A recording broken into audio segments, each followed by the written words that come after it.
신년 새벽 기도의 마지막 날을 맞았습니다. 마지막 날까지 이렇게 주님 앞에 나올 수 있어서 참 감사합니다.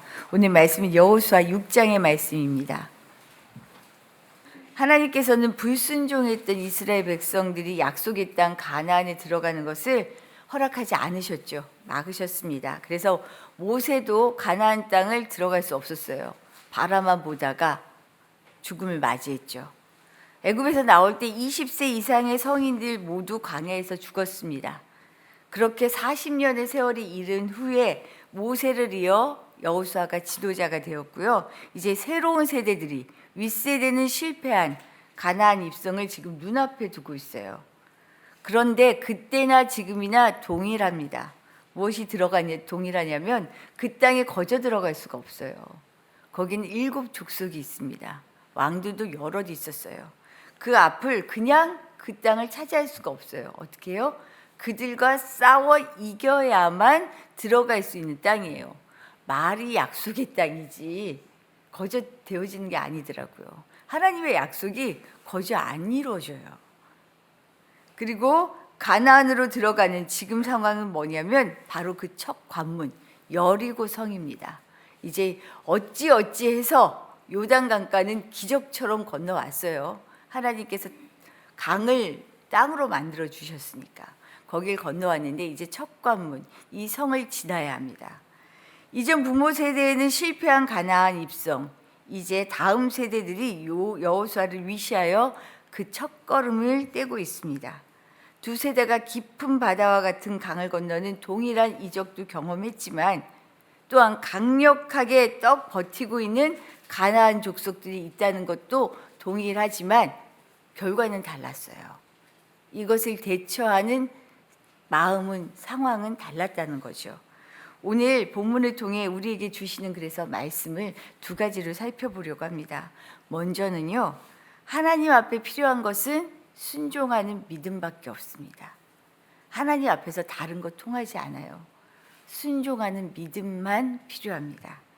1절 말씀 우리 다시 한번 볼까요? 지금 상황이 어떤 상황인지 첫 관문 여리고성을 지나야 하는데 지금 어떤 상황인지 1절 말씀 같이 한번 읽어보겠습니다. 이스라엘 자손들로 말미암아 여리고는 굳게 닫혔고 출입하는 자가 없더라. 아주 지금 썰렁해요. 아주 굳게 닫힌 성문 앞에 누구도 출입하지 않습니다. 거대한 성문만 떡하니 받치고 있어요. 어제 우리가 5장에서 보았지만 가나안 사람들은 이스라엘 사람들이 요단강을 건너온 이 이야기 때문에 간담이 녹아들었어요. 정신이 혼미했다라고 얘기해요. 왜냐하면 강을 마른 땅처럼 걸어왔으니까 이건 뭐지? 도대체 이거 어떻게 된 거지? 우리가 이들을 감당할 수 있을까? 가나안 사람들은 그래서 지금 마음을 아주 단단히 먹고 있습니다. 우리 힘으로 웬만해서 이거 이길 수 없을 것 같아. 보통 준비하지 않으면 안 될 것 같아 라는 마음으로 지금 성문을 굳게 닫아두고 있는 거예요. 철통 수비를 하고 있어요. 성문을 잠그기만 했을까요? 혹시라도 불시에 기습 공격할 것을 대비해서 막강한 무기를 들고 준비하고 있지 않았겠어요. 그랬을 겁니다. 그럼 이런 상황에 대해서 이스라엘 백성들은 어떤 마음으로 지금 이 성문 밖에서 서서 기다리고 있을까? 기대에 찼을까요? 어땠을까요? 제가 보기에는 너무나 난감하고 주눅들어 있지 않았을까 싶어요. 요단강은 정말 기적처럼 건너왔는데 이 성문을 마주하고 있는 이스라엘 백성들에겐 무기 하나가 없었어요. 이들과 싸워서 이겨야 차지하는 땅임에도 불구하고 아무 준비가 없어요. 전쟁 준비도 없어요. 그저 그냥 그 앞에 서 있어요. 이런 백성들에게 하나님께서 드디어 여리고성을 무너뜨릴 작전을 공개하십니다. 여호수아를 통하여 알려주셔요. 아무 할 일이 없고 어떻게 해야 될지 모르는 막막한 상황에서 하나님의 말씀이 들리면 어떨까요? 너무 신나죠. 말씀만 하소서. 신학대학 다닐 때 선배님 한 분이 맨날 그랬거든요. 하나님이 딱 알려주시지. 어디로 갈지. 중국으로 갈지 아프리카로 갈지 알려만 주시면 갈 텐데 근데 지금 생각하면 그게 정말 아주 어리석은 생각이죠. 하나님이 미리 보여주시는 게 아니에요. 보여주실 땅으로 가는 게 우리 인생이잖아요.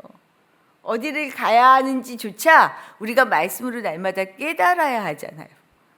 지금 근데 하나님이 알려주신답니다. 여호수아에게 그리고 그 방법을 알려주셨어요. 야, 하나님이 알려주셨으니 얼마나 좋아요. 그런데 막상 이 작전, 여리고성, 견고한 이 성을 무너뜨리는 작전을 들으면 제가 보기에는 좋아하지 못할 것 같아요. 이 작전이 뭐였어요? 우리가 너무 잘 알고 있죠. 매일 성 주위를 한 바퀴씩 돌래요. 6일 동안. 조용히 잠잠히 돌랍니다. 그리고 마지막 7째 날은 몇 바퀴 돌아요? 7바퀴를 돌고요. 자, 제사장들이 나팔을 길게 불면 그때 뭔가 큰 소리로 외치라고 얘기합니다. 이 작전 듣고 어땠을까요? 너무 애들 장난 같지 않아요? 전쟁을 하려면 뭐가 필요해요? 무기가 필요해요. 강력한 무기가 필요한데 하나님이 말씀하시는 작전은 온몸 그냥 다 내던지고요. 방패 하나 없이 그들이 어떻게 나올지도 알 수 없는데 그냥 성 주위만 돌라고 하시는 거예요. 우리가 기도할 때, 우리가 어려운 일을 만날 때, 여리고성 같은 아주 어떻게 할지 모르는 상황들을 만날 때 하나님께서 이런 식으로 말씀하시는 것 같다라고 느껴지지 않으세요? 돈이 없을 때는 돈을 얻을 방법을 주셔야 할 것 같은데, 관계에 문제가 있을 때는 뭔가 나하고 내 편이 되어줄 누군가가 짠하고 나타나서 드라마처럼 문제가 풀어져야 될 것 같은데, 하나님의 방식은 가끔 너무 엉뚱하고 생각하지 못했다라고 생각되지 않으세요? 지금 내게 필요한 건 이건데라고 생각이 드는데 그거랑은 거리가 먼 자꾸 다른 것들만 얘기하시는 것 같다라고 느껴지지 않으세요? 잠잠히 다 내려놓고 기다리라, 기도하라. 이게 진짜 방법 맞을까요? 지금 여리고성 앞에 서 있는 이스라엘 백성들이 이런 마음이 들었을 것 같아요. 도저히 믿기 어려운 방법들, 애들 장난 같은 방법.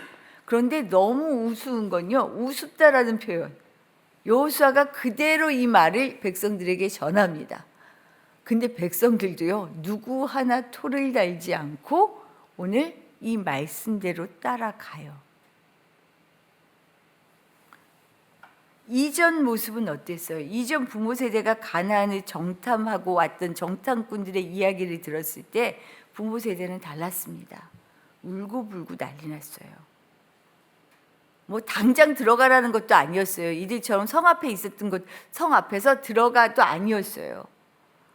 거대한 너무 큰 그 민족들을 보면서 이미 주눅 들었어요. 이건 안 되는 싸움이야. 하나님 말도 안 되는 일을 우리한테 시키시는 거야. 거기 가면 우리 다 죽어라고 절절매고 통곡하고 원망하고, 이대로 가면 모세 당신 가만 안 두겠어? 뭐 돌로 칠 기세였단 말이에요. 그런데 지금 다음 세대들은요, 다르게 행동하고 있어요. 현실적으로는 되도 않는 일인데 하나님의 말씀을 지금 그저 받아들이고 있어요. 그럼 다시 역으로 한번 생각해 보죠. 그렇다면 하나님은 화려한 전쟁의 기술이나 전략이 아니라 왜 굳이 상식적으로 되지도 않는 이런 방법을 작전이라고 알려주셨을까요? 하나님에게 중요한 것은요, 당신의 백성이 지금 당신의 말씀에 순종할 준비가 되어져 있는지, 이것이 중요합니다. 이미 하나님은 전쟁에 이기게 하실 계획도 힘도 능력도 다 갖고 계셔요. 이 전쟁에, 하나님의 전쟁에 임하는 가장 중요한 것은요, 어떤 말이든 내 말이라면 믿고 따라오는 순종, 그 믿음이 있느냐, 이것이 지금 하나님에게 중요하다는 거죠. 우리는 세상에서 지금 어떻게 살고 있는지를 보아야 합니다. 하나님 앞에 필요한 것은요, 다른 것 아니에요. 순종하는 믿음뿐입니다. 2절 말씀 한번 읽어볼까요? 2절 말씀입니다. 같이 읽어보죠. 여호와께서 여호수아에게 이르시되 보라, 내가 여리고와 그 왕과 용사들을 내 손에 넘겨 주었으니. 하나님은 보라라고 얘기했어요. 무엇을 보라고 얘기하시나요? 이미 하나님께서 승리를 주신 것을 보라라고 얘기하셔요.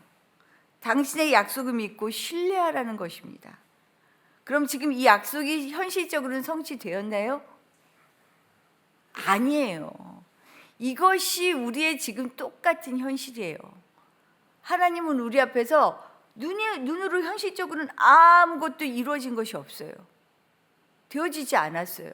그런데 하나님은 뭐라고 얘기하셔요? 현실은 굳건한 성벽이지만, 그래서 보통의 사람들, 그리고 가나안에 차지하지 못했던 이전 사람들은 현실에만 눈이 맞춰져 있었기 때문에 약속의 성취를 놓친 거예요. 약속을 이룰 만한 그릇이 못 되었죠. 그런데 이루어지지 않은 이 성취를 어떻게 하나님은 보라고 얘기하시는 거예요? 이건 믿음이 아니면 볼 수가 없습니다. 하나님 앞에서 필요한 것은요, 오직 순종하는 믿음뿐이에요. 이 모습이, 이것이 우리에게 있을 때 하나님의 약속이 우리를 통하여 성취되어진다라고 하는 이 사실을 믿으시기 바랍니다. 이렇게 새해를 살아갔으면 좋겠어요. 내가 생각하는 테두리에서, 내가 생각하는 범위 내에서, 내가 경험했던 그 좁은 틀을 넘어서 보라! 하나님이 이루신 것을, 하나님이 주신 것을, 하나님이 이루어 놓으신 것을, 그런 믿음으로 당당하게 내 것으로 하나님의 약속을 성취하며 살아갈 수 있는 2025년 되시기를 축복합니다. 두 번째로 간단하게 한 가지를 보려고 해요. 그러기 위해서 약속 앞에서 신실해야 합니다. 하나님의 약속대로 행하자 손 하나 까딱 안 하고 여리고성이 어떻게 돼요? 무너졌습니다. 이스라엘은 이 첫 관문을 통과하죠. 그런데 여기에서 가나안 백성임에도 불구하고 구원을 얻은 이가 있어요. 누구예요? 라합과 그의 가족들입니다. 성을 진멸하는 가운데 라합과 그의 가족들은 이끌어내셔요. 그런데 그 이유가 말씀을 통해 나와요. 두 번이나 얘기해요. 뭐라고 얘기해요? 이들이 2명의 정탐꾼을 숨겨주었기 때문이다. 그래서 야훼의 이름으로 그들과 언약을 맺었기 때문에 하나님이 이 약속을 지금 신실하게 지키신 거예요. 이 언약값에서 라합은 어땠어요? 파멸의 순간 약속대로 가족과 함께 붉은 줄을 매달고요, 가족과 함께 다 어떻게 되면 파멸되어지고 아수라장이 되는 상황에서도 그는 나오지 않고, 그의 가족들은 나오지 않고 그 집 안에서 하나님의 약속을 믿고 지키고 있었어요. 하나님은 약속을 지킨 라합과 그의 가족을 모두 그래서 건져주십니다. 만약에 그 안에서 나오면 죽음을 면치 못한다고 얘기하셨거든요. 또한 약속에 신실한 라합의 혈통이 메시아의 계보를 이루게 하는 영광까지 누리게 되죠. 신실하신 하나님의 약속을 신뢰하고 그 약속 앞에서 신실함으로 행하는 자, 하나님께서 라합과 그 가족까지 구원하신 것처럼 우리 삶에 구원뿐만 아니라 새 역사를 이루신다는 것을 알아야 해요. 우리는 하나님의 약속을 받은 사람입니다. 하나님의 백성으로 하나님께서 늘 함께 하시며 하나님의 나라를 이루어 이 땅에서부터 하나님의 나라를 유업으로 받아 세상을 넉넉히 이기며 살아갈 주의 자녀로 우리를 불러주셨고요. 그렇게 살아가라고 말씀하셔요. 그래서 이 땅에서도 어때요? 모든 사람 가운데 모두가 상황 가운데 두려워하고 불안하며 살지만 우리는 어때요? 세상이 알 수도 볼 수도 없는 그 평안으로 살아갈 힘을 가지고 있잖아요. 우리가 하나님의 약속, 신실하신 약속을 믿고요, 신실하신 약속 앞에 우리도 신실함으로 살아갈 수 있는 그런 복된 인생 되시기를 축복합니다. 주신 말씀 생각하며 기도하도록 할게요. 하나님 앞에 필요한 것은요, 다른 것 하나도 없습니다. 주님의 말씀이라면 내가 무조건 순종하는 그 믿음으로 살겠습니다라는 이 모습, 그리고 신실하게 한번 감정적으로 이랬다 저랬다가 아니고 신실하게 하나님의 약속을 굳건히 붙잡고 살기를 힘쓰는 모습, 이것이면 됩니다. 다른 것 힘쓰지 않아도 돼요. 그러면 하나님께서 되어지게 하시는, 나를 통해 우리를 통해 새 창조 구원을 이루어 가십니다. 2025년 이 놀라운 은혜를 경험하며 살게 해달라고 기도하시기를 부탁드려요. 그리고 오늘은 토요일이죠. 내일 예배가 있습니다. 우리 2025년 새해 어때요? 우리가 예배자로 살아가는 그 삶을 꿈꾸고 있잖아요. 우리가 예배자로 살아가는 것, 예배를 통하여 주님을 만나고 만난 그 주님이 우리의 삶 속에서 능력 있게 드러나는 사람 되어야 하잖아요. 그러기 위해 이 주일의 예배가 잘 준비되어지고 잘 드려지고 진짜 하늘의 문이 열려서 위아래로 오르락 내리락 하는 하나님의 그 연결된 그 은혜를 마음껏 누리는 예배가 되게 해달라고 우리 예배를 위해서 또한 기도해 주시기를 부탁드립니다. 기도드리겠습니다.